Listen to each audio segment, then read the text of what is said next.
Udah siap? Yuk berangkat.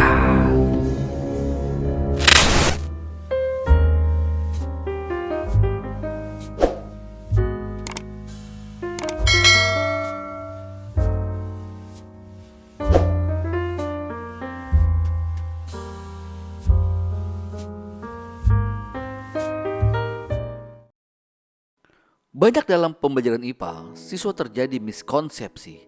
Miskonsepsi IPA artinya sendiri adalah pemahaman siswa yang tidak sesuai dengan konsep dan aplikasinya pada saat melakukan percobaan IPA.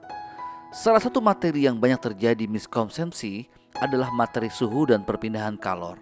Banyak para pengamat yang mengatakan bahwa ternyata terjadi miskonsepsi siswa dalam kehidupan sehari-hari.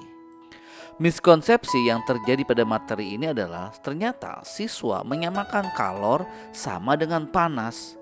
Panas sama dengan energi dan dingin bukan bagian dari kalor. Dan ternyata banyak miskonsepsi siswa yang siswa tidak menyadarinya. Kalor. Menurut pengertian dasar, kalor merupakan sejenis bentuk energi yang diperoleh sebuah benda dan berakibat pada perubahan wujud atau suhu. Kalor sendiri seringkali dikaitkan dengan suhu, namun keduanya itu berbeda. Kalau suhu merupakan ukuran satuan derajat pada panas. Kalor sendiri adalah jumlah atau kuantitas panas yang dilepas atau diserap oleh sebuah benda. Kalor pertama kali ditemukan oleh Antoine Laurent Lavoisier, seorang ahli kimia terkemuka dari Prancis. Diambil dari kata kalorik dan memakai kalori serta kilokalori sebagai satuan kalor.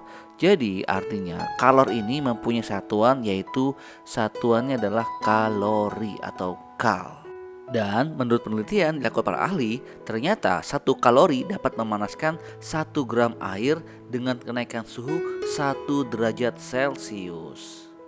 Nah, alat ini adalah kalorimeter untuk mengukur satuan kalori. Lalu, apa itu panas?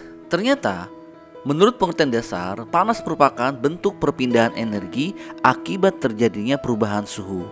Perbedaan kalor dan panas terletak pada nama satuannya, di mana panas memakai joule sebagai satuan yang diambil dari nama belakang sang penemu asal Inggris, yaitu James Prescott Joule. Berdasarkan hasil studi, diketahui bahwa panas akan bergerak dari daerah yang suhu tinggi ke suhu yang rendah. Kemudian, miskonsepsi siswa antara suhu dan kalor. Banyak anak yang menyamakan bahwa suhu adalah kalor dan kalor adalah suhu. Padahal suhu sendiri adalah ukuran derajat atau tingkatan panas suatu benda, atau bahasanya adalah kuantitas energi panas pada suatu benda. Dan ternyata suhu itu dapat dihitung. Cara menghitungnya menggunakan alat bernama termometer.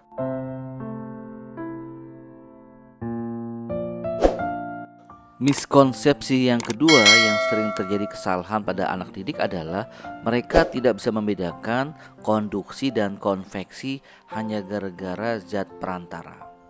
Konduksi adalah perpindahan kalor atau panas melalui zat perantara tanpa disertai perpindahan zat tersebut.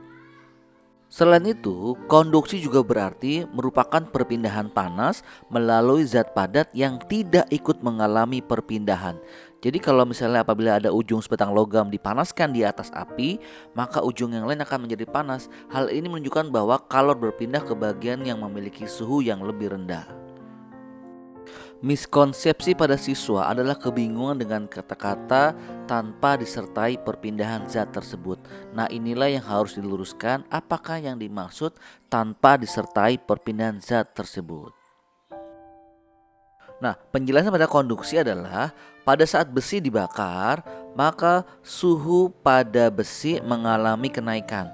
Nah, partikel-partikel benda yang ada dalam besi mengalami bergetar lebih hebat, sehingga kalor berpindah, tetapi partikel dalam besi tersebut tidak berpindah.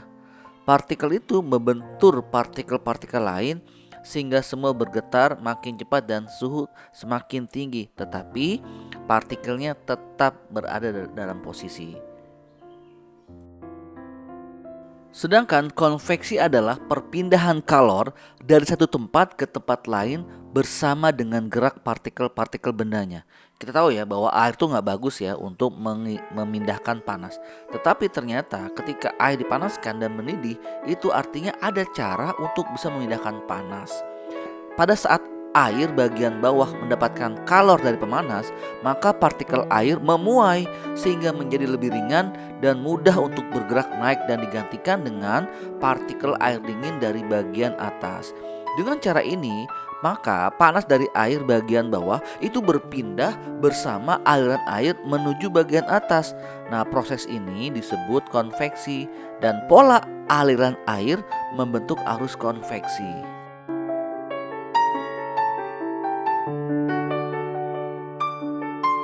Jadi dapat diketahui bahwa ternyata miskonsepsi pada materi IPA perpindahan kalor atau panas adalah penggunaan kata-kata zat perantara dan pada kata partikel-partikel. Inilah yang terjadi pada kelas-kelas di sekolah-sekolah jenjang SD, SMP atau SMA.